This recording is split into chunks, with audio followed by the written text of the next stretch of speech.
Have you had a bad experience talking about your ADHD with friends and family? Or are you worried about sharing your ADHD diagnosis with friends and family out of fear of how they would react?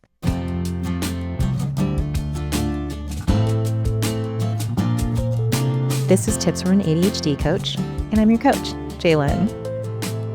Today, we're talking about sharing our ADHD diagnoses with the people we love and what we can do to make those conversations go better. We're going to hear from Kirby, who shared with us a bad experience she had when she tried to have a conversation with her parents about her ADHD diagnosis in adulthood. My two younger siblings were diagnosed when they were kids, and I was overlooked. I was already older, and I was not showing the stereotypical signs of ADD, ADHD, the hyperactivity and whatnot. But as an adult, it definitely became apparent. And so I got this diagnosis, and I wanted to try to have a conversation with my parent about this now as an adult. It was just kind of in passing, and I decided to bring it up that, I'm in school now getting my master's, I'm back in school, and I've been having a really hard time. So I started to see a specialist, and I have an ADHD diagnosis. I definitely hold some resentment toward my parents about this. And so I was a little anxious talking to this parent about this topic. When I tried to say this to them, they just really dismissed it. And I felt kind of gaslit. And, they said, well, we never had to worry about you, which was kind of the story for most of my childhood. I was the one that they didn't have to worry about, but there was just so much going on that was ignored and overlooked. And I do wish that was different, because although I was the oldest and although I was the responsible one, I needed parents. I needed people who cared about me. I needed attention. And I was trying to share with them that there's a lot more study and research out there now about ADHD, especially in women, and how it does get overlooked. And the signs are much different, and there's a spectrum. I was just trying to have a conversation with them as a fellow adult, and it was disappointing, and it definitely sent me back into, little childhood traumatic response that I can't trust this person. I am not going to be believed by this person. And it was very sad. And I really just wish that they had heard me.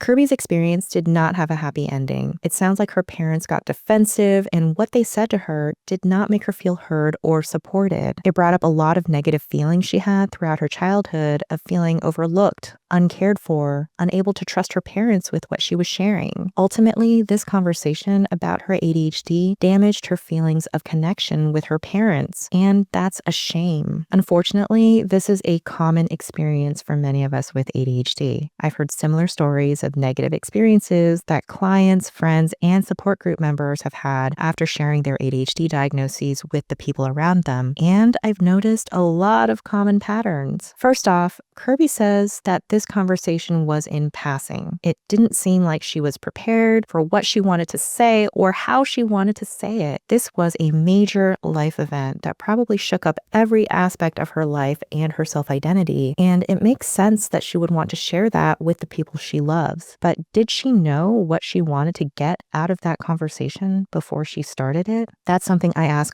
all of my clients who are approaching conversations. A lot of the time, the answers will be broad, like what Kirby said. She said she just wanted to have a conversation about ADHD with her parents as fellow adults. A common initial answer to that question is, I just want them to know what's going on in my life. But when I ask them if they would be okay with certain hypothetical responses, the answer is usually no. No, they wouldn't be okay with it if their loved ones think they don't actually have ADHD because they're so smart or high achieving. No, they wouldn't be okay if their loved ones responded with sympathy about their ADHD diagnosis. No, they wouldn't be okay if their loved ones defended themselves saying it's not their fault because they didn't know. Maybe that broad, low expectations approach is because many of us have felt guilt and shame around taking up too much space or being too particular in what we want from situations and others. Maybe it's also because there can be a lot of anxiety around having these conversations, like what Kirby mentioned, and it might be easier not to think about it. But we usually have expectations and goals for the conversation, even if we don't acknowledge them ahead of time. It will just be less likely for us to meet them. But if we look at common ADHD sharing pitfalls and do some prep work before having these conversations, we're much more likely to get what we want and need from these conversations.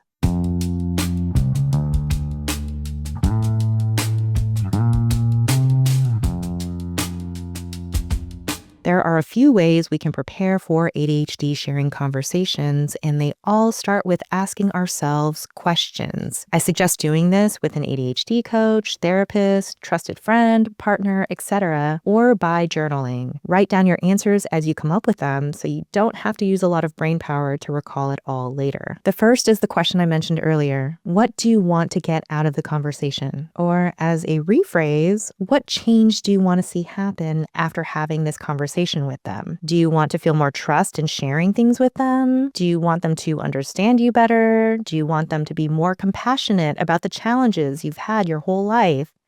Do you want them to say they're sorry? Be honest with yourself. It's completely okay to want any and all of these things. If you have anxiety about the conversation, what response are you afraid of them having? Are you worried that you won't be believed? Are you worried that they will say that you're just lazy or undisciplined? Are you worried they will make it all about them? Are you worried that they will now think you're unreliable or flaky? Are you worried they will be dismissive? It's important to be honest about this too. It's also important for us to identify not only what the ideal responses would be, but what realistic responses would be given the situation and what we know about them. After answering those questions, we can craft the conversation for getting more of the things we want and less of the things we don't want. I'll start with Kirby's experience. She wanted to feel heard, cared for, and maybe validation that despite her challenges not being so obvious, she has always been deserving of care and attention. But she brought this conversation up in passing, which is not always the environment that demands focus, care, and attention from others. If we want to feel heard when we're discussing this, we can signal that expectation by scheduling a meeting specifically to talk about it. Or even instead of it being completely in passing, we can deliberately pause the current conversation and say, I have to share with you something important. Would you be able to pause doing the dishes or whatever they're doing and sit down for this conversation with me? This signals to them what type of attention we want to get from them. Speaking of signals, I find that most of the time, people don't respond the way we want them to because they don't actually know how we want them to respond. Usually, by the time these conversations happen, we've gone through a lot of research about ADHD, explored how we feel about it a little bit, and started connecting the dots. So it's really common for us to share just what Kirby did, that we've been having a hard time lately and got an ADHD diagnosis, period. Usually, they don't have any idea about how we feel about our ADHD. All of that internal context we have is not getting communicated. So when people respond with things like, you can't have ADHD, you're so on top of everything, you're so smart, or this is just something new moms go through. Even though it feels invalidating to us, they might think it's the right thing to say. It might not even be their actual stance. It might just be what they think we want them to say to us. What we can do is front load our hopes for the conversation so they can have a better signal for how we would like them to respond. So if we don't want them to respond with invalidating comments before it's their turn, we can say something like, I know that a lot of my struggles haven't looked obvious, but they felt pretty devastating to me, and I'm really hoping that getting this diagnosis and treatment will allow me to live a happier, more fulfilling life.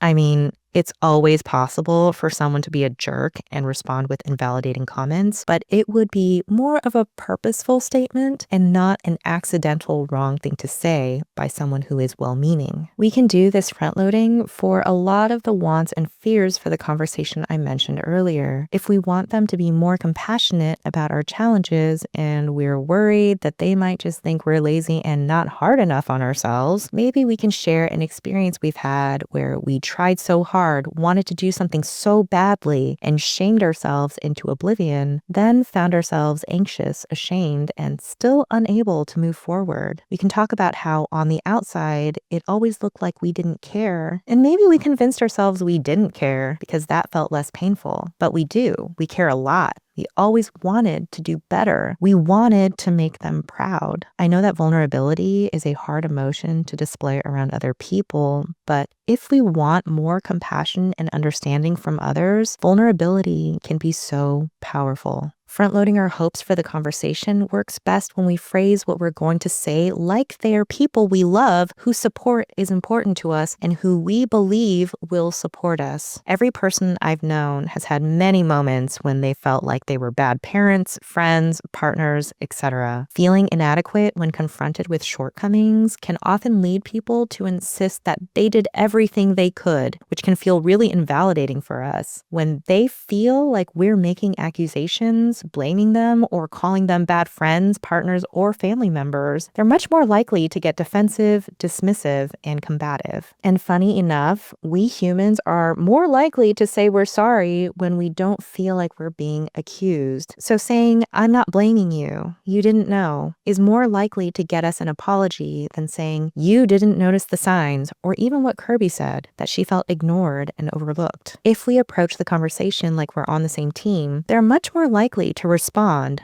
like they're on our team. Front-loading our expectations might nudge the conversation toward more positive outcomes, but it's not a magic spell. Even though it can feel like our ADHD diagnoses have allowed us to feel compassion, hope, and other positive emotions toward ourselves, we can't be certain that they will feel the same way after we share with them. But by managing our expectations and preparing for better outcomes, it's possible for us to get more positive responses from them and also feel better about how we approach the conversation.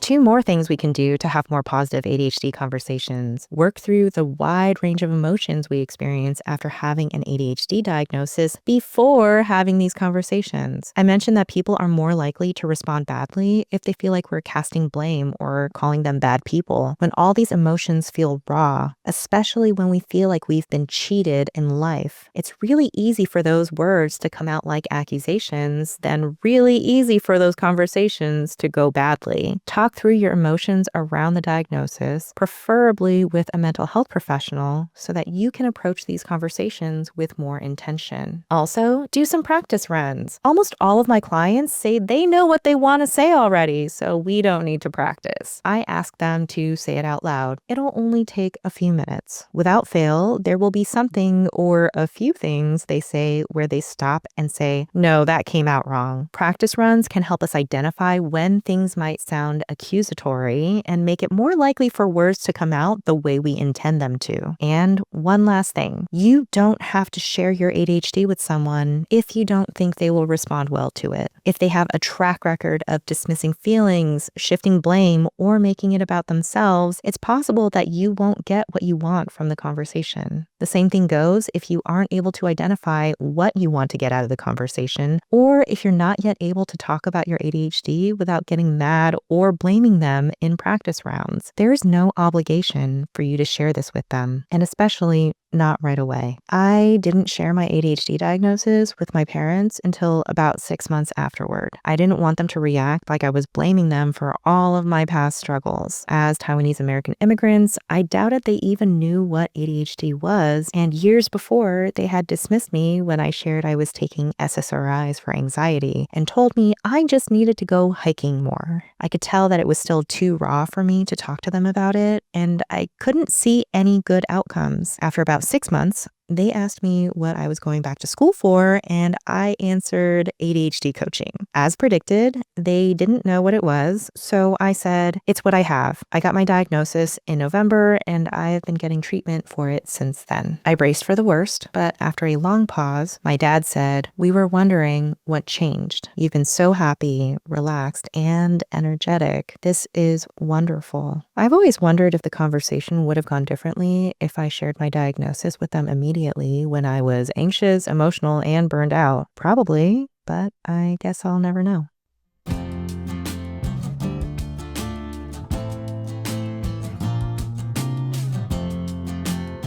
We can have negative experiences when we share our ADHD diagnoses with the people we love, especially when we aren't clear about what we want to get out of the conversation and when we don't prepare. But if we explore what change we want to see after we have the conversation and what possible negative responses we are afraid of, we can better prepare for more positive conversations. We can front load and phrase what we say to make it clear what response we're hoping to get from them, which allows them to avoid saying the wrong thing because they don't know what response is right. And we can deliver what we say like we're on the same team without using accusations or blame, which tends to get more positive responses. This is easier to do when we've talked through our big emotions about the diagnosis with a mental health provider and do practice runs to ensure the words come out the way we intend them to. And if we aren't able to identify what we want to get out of the conversation, or we don't think we will get what we want from the conversation, we don't need to share our ADHD with them, at least not right away. With this preparation and intention, it's much more likely for us to have positive conversations around our ADHD with the people we love. That's it for today. Thanks so much for listening. You can find links to anything mentioned in the show and more resources in the description below. Make sure to subscribe to our channel for more content like this, and I hope to see you next time. This show is brought to you by Understood.org. Understood is a nonprofit organization dedicated to empowering people with learning and thinking differences like ADHD and dyslexia. If you want to help us continue this work, donate at understood.org/give. Tips from an ADHD Coach is produced by Jessamine Molly and Margie DeSantis. Jesse DiMartino edits the show. Video is produced by Calvin Kinney. Our theme music was written by Justin D. Wright. Samaya Adams is our supervising producer, Brianna Berry is our production director, and Neil Drumming is our editorial director. For Understood.org, our executive directors are Laura Key, Scott Koshier, and Seth Melnick. And I'm your host, Jaye. Thanks for listening.